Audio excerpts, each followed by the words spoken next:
Karvani shëndetësor këtë të premtë ka qëndruar në lagjen Alibra, e njohur edhe si kolonia, ku banorët patën mundësi të marrin këshilla dhe informacione lidhur me ruajtjen e shëndetit.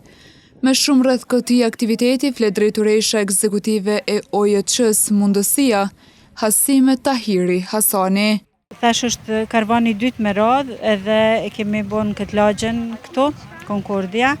Interesimi ishte jashtëzakonisht i madh, edhe janë bën kontrollat e tensionit arterial, sheqerit në gjak edhe indeksi masës trupore. Ka njerëz që edhe janë rekomanduar edhe më tutje për kontrolla të tjera. Tahiri Hasani i bëri të ditur se gjatë takimeve me qytetarët janë evidentuar shqetësime të ndryshme shëndetësore, ndërsa ajo ndau edhe disa këshilla praktike që qytetarët duhet t'i kenë parasysh.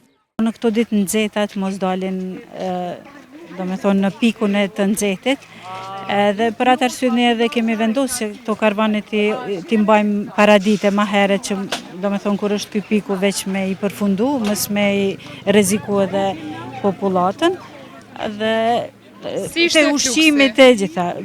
Kishte mjaft interesim, fluksi. Si zakonisht Gjakova janë shumë të interesuar.